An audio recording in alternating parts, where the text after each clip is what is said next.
Hi, this is Caroline from The Happy Sensitive. I want to talk to you guys about how to avoid what I'm going to call the disaster points. The disaster point. Any problem can become a disaster problem. And many problems can actually be solved, but it all depends on avoiding, preventing from yourself from getting to the disaster point. The disaster point is when your speed for solving the problem is slower than the speed at which the problem gets worse. So if you imagine the problem that you're having as a kind of rock that is rolling down the hill, and if the rock is rolling very slowly, then you can take a breath, you can have a picnic, you can still catch up, like it's okay. But if the rock is moving very, very fast, you're going to have to sprint in order to get out in front of it.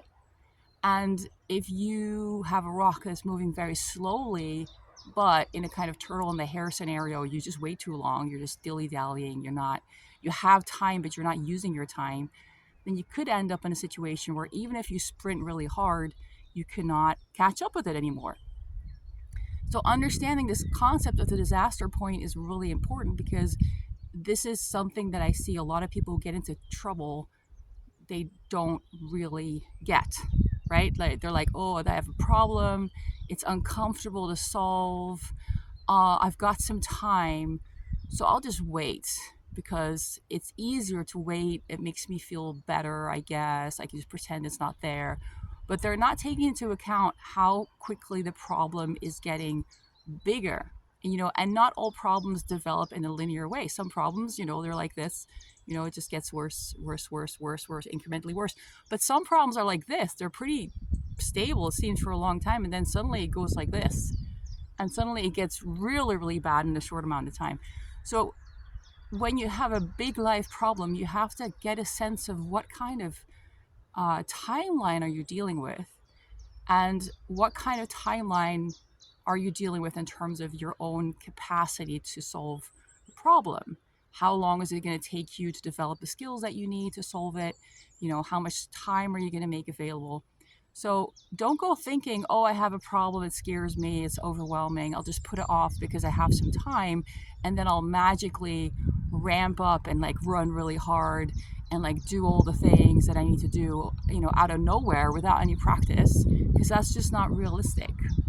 Um, when you understand this idea of the disaster point, then you can logically and realistically plan to solve even very complicated problems in your life, because you have a sense of, okay, I'm working on it. I'm working on it at a pace that is slightly faster than the problem is developing. I have, so many years before the problem gets really bad. I'm going to have time. And generally speaking, the great thing about energy work, working with subtle energy, is that you have more time because you're working on these subtle layers of reality where things are not physical yet. They're not visible to other people yet. You can sense it. You can sense like there's something off and there's something subtle off, but it hasn't become an obvious big problem yet. The difficult thing about that is that because there is no obvious big problem yet, it's easy to dismiss the problem and say, well, it's not a huge medical issue, it's not a huge life problem, so I can just like let it be. But often, people who come to me because they're having, sensitivity challenges, intuitive like conundrums, they have known for many years that something's up. And they have known for a very long time that they need to deal with this.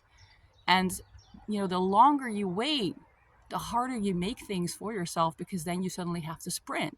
And then you have to learn a lot in one go, and you have to keep going, and you have to keep at it, at it, at it without a break, because you don't have time for a break anymore, because you sacrifice those breaks.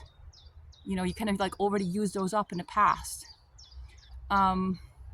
I understand I can't like magically give everyone like a future minded mindset, but I don't know. I think this might be helpful for some folks out there. Just this concept of solving a problem is not is it is actually a mathematical issue in to some degree as well, where you have to have a sense of how fast the problem is moving and how fast you are moving to catch up with it. And if you are moving faster than the problem, you can probably you can do a little sprint, then you can take a little break. You can have some food, have a party, do a detour. It's all fine. But if you're waiting till the very last minute, you're gonna have to sprint nonstop, and the chances that you're able to sustain that are very, very small because just imagine, like, if you've never sprinted in your whole life, like, sprinting takes practice. Like, you have to actually, your body has to get into this rhythm of learning how to sprint and being able to sustain it.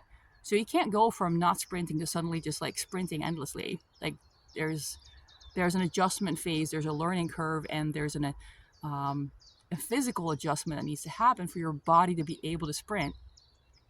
And it's actually similar for energy healing work. You need to learn how to do work, difficult things, be present with difficult feelings, identify stuff you'd rather run away from, develop that muscle. And you also need to develop the physical capacity to handle the change that comes with healing. Because, if you let go of something that's been bugging you for a long time, it might be great to let it go, but also now suddenly everything feels different. And that's a little bit unsettling and it's a little bit weird. You have to get used to that. And if you kind of put all that off till way at the end, you're going to get overwhelmed and you're going to quit. And I've seen some people quit who are like waiting for a very long time to deal with things they've known for years. They've known for years these things were issues. And they told me, they're like, I've had this for a long time. I know I need to deal with this. But then once they start working on something, it's like one issue after another because they've just put it off so long. Now there's no time to wait. There's no time to just space it out anymore. And, even somebody who's decided, I'm really going to do it this time, I'm really going to confront this issue, I've seen them kind of just lose steam and just kind of collapse at the last hurdle. Like, they're almost there, but now there's this last huge thing that they need to look at and they're just exhausted and they don't want to do it anymore and they quit. And it's such a waste because it was solvable. Like, the problems they were dealing with were solvable. It was something they could have resolved had they started even just 6 months earlier sometimes. But it's just this pushing it to the very, very latest that creates a lot of issues. Now, I know, like, the science of the disaster point, like, how do you know how fast your solutions are moving and how fast the problem is moving? I don't have a special machine for that, but I think a lot of us, deep down, we know. We know if we're moving fast enough to catch up with this problem and resolve it, or if we're just putting things off endlessly and hoping that we'll magically turn into a superhero version of ourselves in the future. Like, deep down, right? So I'm trying to talk to that part of you that deep down knows that if you have something that you need to work on, it's really smart to work on it early because then you have time. You can take breaks. You don't have to go, attacking the problem constantly. You can actually just do some work, integrate the work, do some more work, integrate the work. It's much more sustainable. And then you're going to succeed. Like, very seemingly complicated issues you can actually resolve if you start on time, if you take the problem seriously, and if you take developing the necessary skill set seriously too. Because sometimes you're going to have to hunt around first for, like, okay, what is it that's going to solve this problem, right? It's not like you can just, the moment that you're ready, you can't just like sign up somewhere and say, hey, solution website, just give me what I need to do and I'll just go do it tonight. Like, sometimes you have to hunt around for a year or 2 years before you find a thing that's going to actually address the thing that you've been dealing with, right?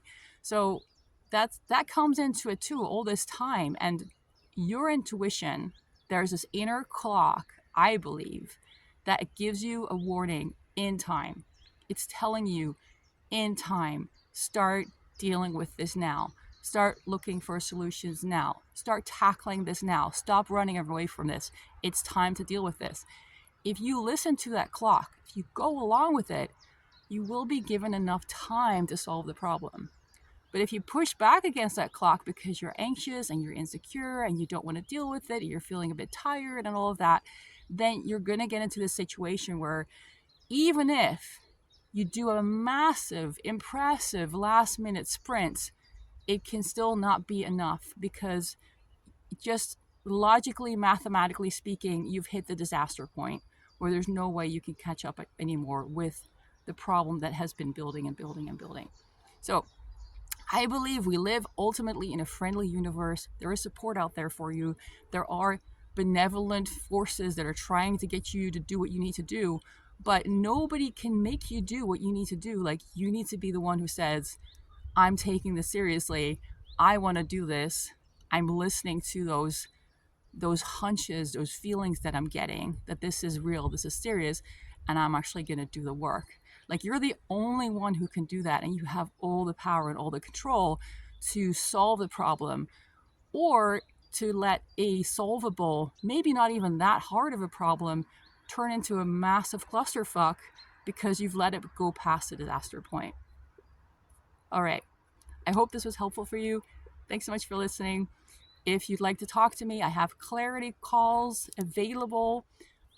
There's a link underneath this video with all the details on that. All right. Talk to you later.